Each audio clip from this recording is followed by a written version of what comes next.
Dairy milk chocolate দিয়ে chocolate cake বানিয়ে ফেললাম। আসলে আমার হাতের কাছে যাই থাকে তা দিয়ে আমি তৈরি করে ফেলি যে কোনো রেসিপি। তো আজকে ডেইরি মিল্ক চকলেট ছিল 2টা, ওগুলো দিয়ে আমি এই মজাদার কেকটি বানিয়ে ফেললাম। 2টো ডিম এবং 2টো চকলেট এগুলো দিয়ে বানিয়ে ফেললাম এই মজাদার কেকটি। আসসালামু আলাইকুম, সবাই কেমন আছেন? ভিডিওটা শুরু করার আগে প্লিজ একটা লাইক দিয়ে পুরো ভিডিওটা কন্টিনিউ করবেন। চকলেটগুলোকে একটা বাটিতে নিয়ে নিয়েছি, এখন এগুলোকে আমি মেল্ট করে নেব। তো এখন চুলায় আমার জাল করা গরম দুধ ছিল, এই দুধগুলো দিয়ে দেবো 2-3 চামচ পরিমাণ, দিয়ে ভালো করে মেল্ট করে নেব। তো এখানে চকলেটের মধ্যে বাদাম, কিশমিশ এবং খেজুর ছিল। আসলে এগুলো বিদেশি চকলেট, বিদেশ থেকে আনা হয়েছে, ফ্রিজে ছিল। তো এগুলো দিয়ে দেবো, আমি এগুলো ফেলবো না। তো এখন একটা বাটিতে আমি ডিম নিয়ে নিয়েছি 2টা, ডিমের সাথে আমি হাফ কাপ পরিমাণ চিনি এবং সামান্য পরিমাণ লবণ দিয়ে ভালো করে একটা হ্যান্ডউইচের সাহায্যে ফেটিয়ে নেব। তো এমনভাবে ফুটবে, ফেটতে ফেটতে ডিমের কালারটা চেঞ্জ হয়ে যাবে, সাদা গোলাটে হয়ে যাবে। এখন দিয়ে দেবো 2 টেবিল চামচ পরিমাণ ঘি। আপনারা চাইলে এখানে রান্নার তেলও দিতে পারেন। দিয়ে আবারও কিছুক্ষণ নেড়ে চেড়ে মিশিয়ে নেব।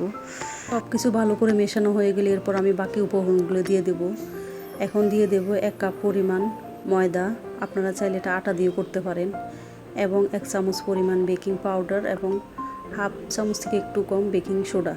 তো বেকিং পাউডার এবং বেকিং সোডাটা দিলে কেকটা ফুলে, বিশেষ করে পাউন্ড কেকে। অনেকটা চালনির সাহায্যে এভাবে ছেলে দেব। তো এভাবে ছেলে দিলে কি হয়, কেকের ভিতরে আর গুটি গুটি থাকে না, মিহি হয়। তো এভাবে সবগুলো ছেলে দিয়ে দেব। তো এভাবে ছেলে দেওয়ার পর আমি একটা হ্যান্ডের সাহায্যে সব কিছু মিশিয়ে নেব। তো এই পর্যায়ে যদি ব্যাটারটা একটু ঘন মনে হয় তাহলে লিকুইড দুধ দেওয়া যেতে পারে।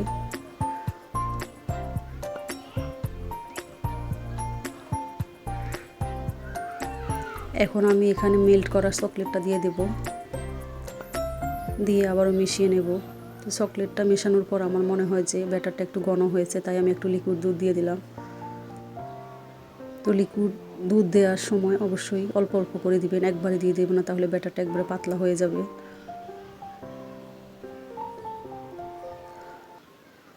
তো ব্যাটারটা আমার এই পর্যায়ে এরকম হয়েছে, একবারে পাতলাও না আবার একবারে ঘনও না।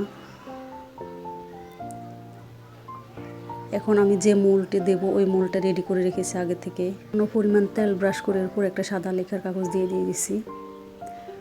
এখন কেকের ব্যাটারটা দিয়ে দেব। তো কেকটা রেডি করার সময় এর আগে থেকে আমি চুলে একটা পাতিল বসিয়ে দিয়ে দিয়েছি। এভাবে আগে থেকে চুলে একটা পাতিল বসিয়ে রাখলে কেক রেডি করতে করতে পাতিলটা ভালোভাবে হিট হয়ে যায়।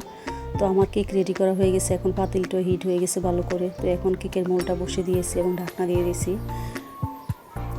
25 মিনিটের মধ্যে আমার কেকটা রেডি হয়ে গেছে। 25-30 মিনিটের বেশি লাগে না, এর মধ্যে হয়ে যায়। তো আমি এর মধ্যে আবার চুলাটা মিডিয়াম করে রেখেছি, চুলার আগুনটা। তো দেখলাম একটা কাঠি দিয়ে মশলা কেকটা হয়ে গেছে। তো এখন নামিয়ে ঠান্ডা করে ফ্রিজে রেখে দিয়েছি কিছুক্ষণের জন্য। ফ্রিজ থেকে নামিয়ে এখন আপনাদের পরিবেশন করে দেখাবো মাশাআল্লাহ কেকটা কত সুন্দর হয়েছে। তো কাটার পরে দেখলাম যে মাশাআল্লাহ কেকটা ভালোই হয়েছে, আর বাচ্চারাও খেয়ে বলছে ভালোই হয়েছে। তো এভাবে হুটহাট বাচ্চারা যখন খেতে চায় কিছু, আমি হাতের কাছে যা থাকে তাই দিয়ে বানিয়ে দিই। যেমন আজকে চকলেট কেক খেতে চেয়েছে, চকলেট ছিল ওগুলো দিয়ে চকলেট কেক বানিয়ে দিলাম। তো কেমন হয়েছে রেসিপিটি অবশ্যই কমেন্ট করে জানাবেন। ভালো লাগলে লাইক কমেন্ট শেয়ার করতে ভুলবেন না। আর নতুন হয়ে থাকলে চ্যানেলটি সাবস্ক্রাইব করে রাখবেন, ফেসবুক পেজ থেকে দেখলে পেজটি ফলো করে রাখবেন। নতুন কোনো রেসিপি নিয়ে আবারও হাজির হব। সেই পর্যন্ত সবাই ভালো থাকবেন, সুস্থ থাকবেন এই কামনাই করি। আল্লাহ হাফেজ।